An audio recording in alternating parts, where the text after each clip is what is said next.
काले तेंदुए ने अपना खून से सना मुंह खोला और लड़के की ओर काटने लगा, लेकिन यह लड़के की जान बचाने के लिए था, क्योंकि नीचे एक विशालकाय अजगर काफी देर से उस पर झपट रहा था। लड़के को किसी सुरक्षित जगह पर भेजकर ही वह इस जंगल में बच सकता था, लेकिन अकेला काला तेंदुए उसकी देखभाल करने के लिए बिल्कुल उपयुक्त नहीं था, इसलिए उसने उसे भेड़ियों के झुंड की गुफा के बाहर छोड़ दिया और चला गया। लेकिन लड़के की सुरक्षा के लिए वह ज्यादा दूर नहीं गया, बल्कि पास की घास में छिप गया। जल्द ही गुफा से एक सिर बाहर निकला। यह एक छोटा भेड़िया था जिसने सबसे पहले उसे देखा था। लड़के को खून से लथपथ देखकर छोटा भेड़िया चिंतित हुआ, लेकिन उसके बाकी भाई इतने दयालु नहीं थे। वे सभी भयंकर रूप धारण कर लिए।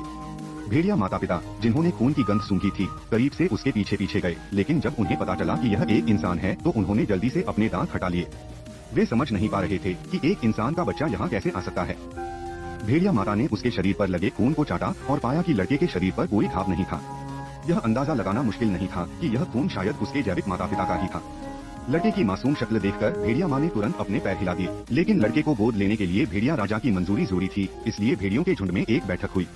हालांकि जब उन्हें पता चला कि वे उस मानव बालक को गोद लेने वाले हैं, तो सभी को लगा कि यह मजाक है, क्योंकि उनकी समझ में इंसान खतरनाक होते हैं, भले ही वे शिशु ही क्यों न हो। जब भेड़िया राजा हिचकिचा रहा था, तभी शुरू से ही काला तेंदुआ वहाँ आ धमका। वह एक लाया और भेड़ियों के झुंड को दे दिया, इस उम्मीद में कि वह उसे उपहार के तौर पर इस्तेमाल करके लड़के को यहाँ रख लेगा। हालांकि अंतिम फैसला अभी भी भेड़िया राजा के हाथ में था। जैसे ही वह लड़के को उलझते हुए देख रहा था, एक बिन बुलाया मेहमान आ धमका। वह एक बाघ निकला जिसने जंगल में कई बुरे काम किए थे।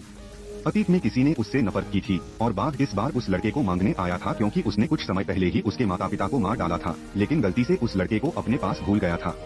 इसलिए काले तेंदुआ ने उसे भेड़ियों के झुंड में वापस लाने का आदेश दिया। नानहाई को आधिकारिक रूप से अपने साथ ले जाकर और भेड़ियों के झुंड को युद्ध के लिए तैयार होने का आदेश देकर दुष्ट बाघ आगे बढ़ते भेड़ियों और दोनों ओर मौजूद दो खूंखार जानवरों का सामना करते हुए जानता था कि वह संख्या में कम है। उसने एक कठोर चेतावनी दी, यह कहते हुए कि वह एक दिन नानहाई को खा जाएगा, और फिर चला गया।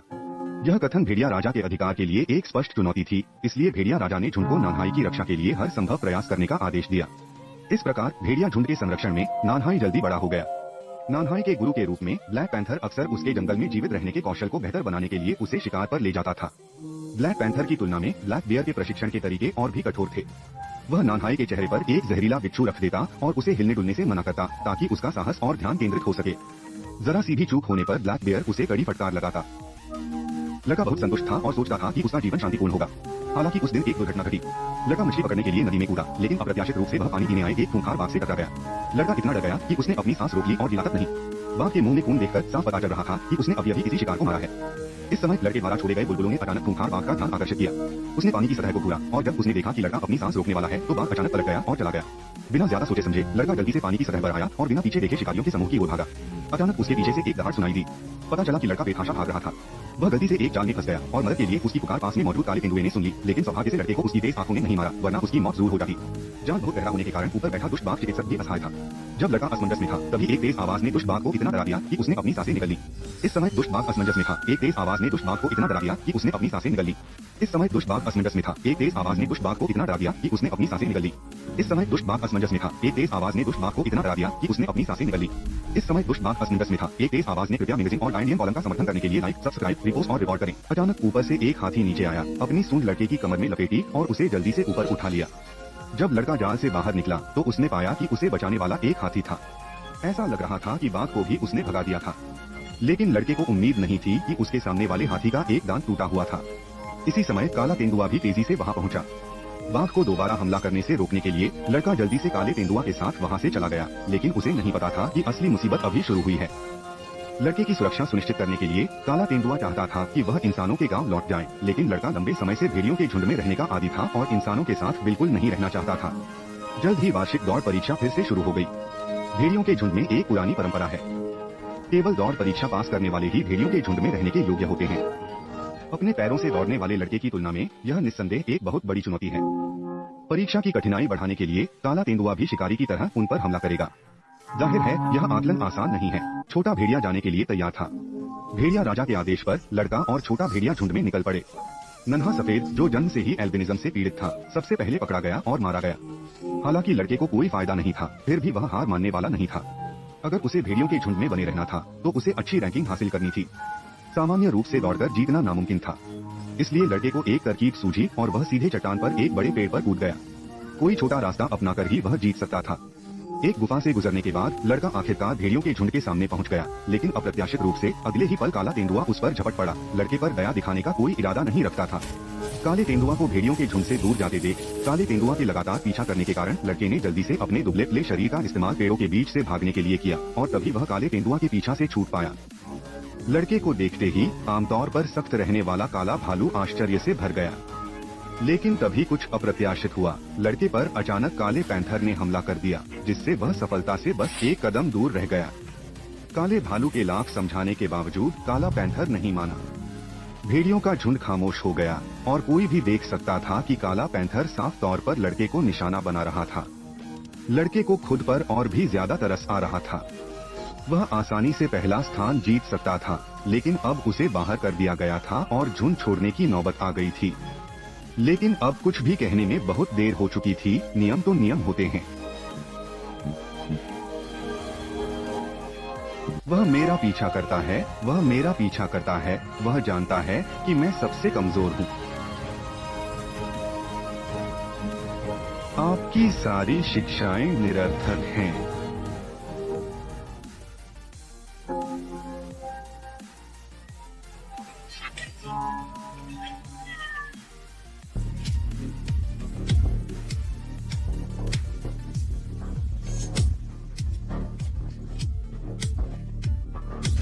उसने मेरा पीछा किया। वह जानता था कि मैं सबसे कमजोर हूँ। मौकेली को पकड़ने के बाद दुष्ट लोमड़ी आगे बढ़ी और अपने पंजों से मौकेली की त्वचा को खरोचने लगी। ताजा खून की गंध और स्वादिष्ट मानव मांस को देखकर दुष्ट लोमड़ी की लार बह निकली। जैसे ही वह कुछ करने वाली थी, धर अचानक रह गया। बड़ा भालू और काला तेंदुआ तेजी से दौड़े। गंभीर रूप से घायल मौकेली को देखकर वे समझ गए कि यह दुष्ट लोमड़ी की गलती थी और उनका गुस्सा तुरंत भड़क उठा। अज्ञानी बंदर ने भी हमला किया, लेकिन काले तेंदुआ ने उसे काट लिया। हालांकि यह बंदरों का क्षेत्र था। अनगिनत बंदर झुंड में आ गए और जल्द ही बंदरों से घिर गए। यह देखकर कि मौकेली को फिर से दुष्ट लोमड़ी खाने वाली थी, एक विशाल भेड़िया जंगल में एक अजय अस्तित्व था। बाघ जानता था कि वह जीत नहीं सकता, इसलिए वह अनिच्छा से ही शिकारी कुत्ते के साथ जा सका। बचाई गई मौकेली भेड़िए के क्षेत्र में लौट आई। पहचान न मिलने के कारण वह बहुत परेशान हो गई और खुद को बाहर नहीं निकाल पाई। उसकी एकमात्र अच्छी दोस्त जियाबाई उसे दिलासा देने आई और बोली, हम सब बहुत खास भेड़िए हैं। यह वीडियो सभी के साथ साझा किया गया है। मेरे चैनल को सब्सक्राइब करने के लिए आपका स्वागत है। अप्रत्याशित रूप से मौकेली ने एक चुनौती पेश की, यह दावा करते हुए कि उसका कोई दोस्त नहीं है और भेड़ियों का झुंड उसे कभी स्वीकार नहीं करेगा, यह कहते हुए कि वे खास नहीं बल्कि सनकी हैं। उसने यह भी दावा किया कि जियाबाई बस असामान्य पैदा हुई थी। मौकेली के शब्दों ने जियाबाई के नाजुक दिल को छलनी कर दिया और वह अंततः चुपचाप वहाँ से चली गई। जब तक लड़के को एहसास हुआ कि उसके आवेगपूर्ण शब्द गलत हो गए हैं, जियाबाई जा चुका था। उसे अपने कठोर शब्दों पर पछतावा हुआ, लेकिन उसे नहीं पता था कि उसका अगला सामना कितना हृदय विदारक होगा। जियांगन का बूढ़ा भेड़िया राजा, जो अब भी उतना ही शक्तिशाली था, एक शिकार के दौरान एक दुर्घटना का शिकार हो गया। न केवल उसका शिकार छूट गया, बल्कि वह झुंड के सामने भी जोर से गिर पड़ा, जिसने भेड़ियों का ध्यान तुरंत अपनी ओर खींच लिया। कबीले में लौटने पर भेड़िया राजा को पता चला कि एक बाघ ने उसके इलाके पर कब्जा कर लिया है और भेड़ियों को विद्रोह के लिए उकसाने के इरादे से एक पवित्र स्वर लाया है। चूंकि भेड़िया राजा ने शिकार के दौरान अपना शिकार खो दिया था, इसलिए भेड़िया कबीले के नियमों के अनुसार उसे राजगद्दी छोड़नी पड़ी। लड़का भी दौड़कर वहां पहुंचा। अपने ही लोगों को एक दूसरे को मारते हुए देख रहा था। उसे समझ नहीं आ रहा था कि क्या हो रहा है, इसलिए वह उन्हें रोकने के लिए आगे बढ़ा, लेकिन फेई शियोंग ने उसे रोक दिया। जीलोंग, हालांकि भेड़िया राजा शावकों को आसानी से संभाल सकता था, लेकिन वह दोनों तरफ से उनके हमले का सामना करने में असमर्थ था और हार के कगार पर था। तभी लड़के को आखिरकार भेड़ियों के बीच बाघ दिखाई दिया। वह तुरंत सब कुछ समझ गया और जल्दी से पहाड़ से नीचे उतरा। चूंकि उसने काले तेंदुए से सीखा था कि बाघ आग से डरता है, इसलिए वह दौड़कर इंसानों के समूह के पास गया और आग उधार ले ली। तो लड़का एक मशाल लेकर भेड़ियों के कबीले में पहुंचा और उसे लहराकर भेड़ियों के राजा पर हमला कर रहे भेड़ियों को तितर बितर कर दिया। फिर उसने एक बाघ पर वार किया और वह खूंखार बाघ डरकर एक क्रूर टिप्पणी करते हुए पीछे हट गया।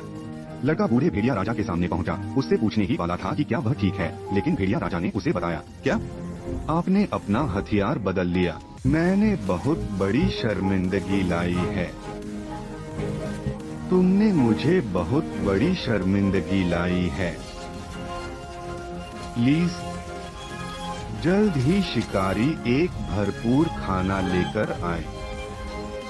लड़का जमीन पर लेट गया, उसे सूंघा और फिर भेड़िए की तरह उसे कुतर दिया, लेकिन अगले ही पल उसने थाली पलट दी।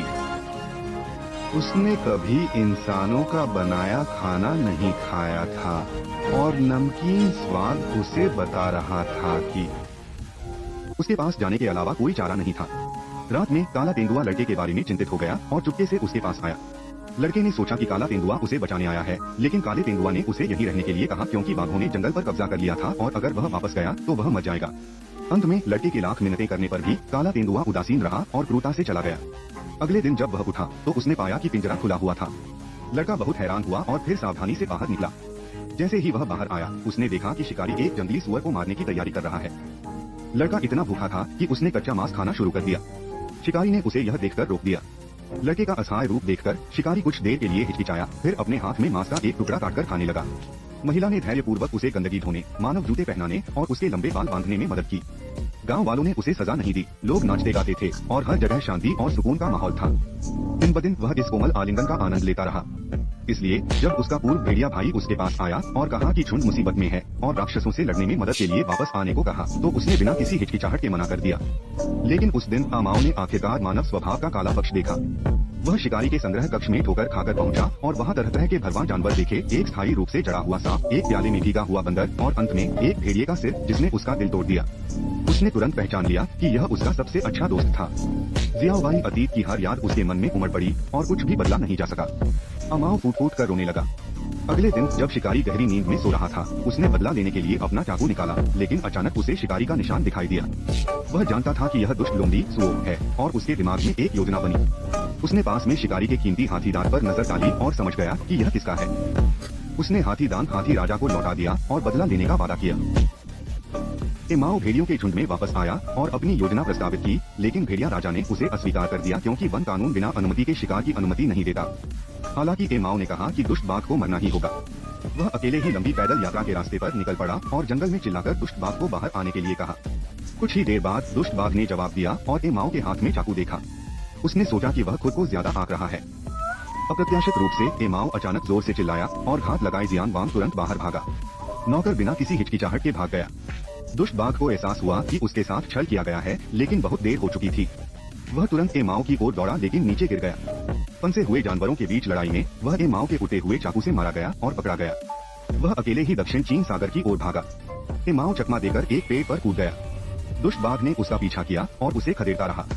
हवा में कूदने के बाद वह खुद पेड़ के तने में फंस गया। तलवार जैसे दिखने वाले प्राणी एमाओ ने जल्दी से अपना हथियार निकाला, फिर पेड़ से नीचे कूद गया और अपना चाकू सीधे बाघ के सीने में घोंप दिया। अचानक गोली चलने की आवाज आई। शिकारी आया और बाघ नीचे आने ही वाला था। शिकारी ने फिर गोली चलाई और गोली एमाओ को छूकर निकल गई। घायल देखकर बाघ बदला लेने के लिए वापस लौटने को तैयार था। निर्णायक क्षण में भेड़िया राजा बाहर भागा, लेकिन शिकारी ने उसे गोली मार दी। जियांग का राजा भी शिकारी के सामने आया और लोहे की देवदार की एक चाल से उसे मार डाला। इस समय काला भालू और काला तेंदुआ आ चुके थे। बाघ ने देखा कि स्थिति ठीक नहीं है और अपने गंभीर रूप से घायल शरीर को लेकर जल्दी से भाग गया। एमाओ जल्दी से भेड़िया राजा के पास आया। मरते हुए भेड़िया राजा ने उससे माफी मांगी और एमाओ से उसके लिए भेड़िया पैक का प्रबंधन करने को कहा। फिर उसकी मृत्यु हो गई। बाघ इतनी बुरी तरह घायल हो गया था कि भाग नहीं पा रहा था और थोड़ी देर आराम करना चाहता था, लेकिन एमाओ ने उसे चाकू से पकड़ लिया और उसे वहां भेज दिया जहां उसे जाना था। तब से वह भेड़ियों के झुंड पर कब्जा कर जंगल का असली राजा बन गया।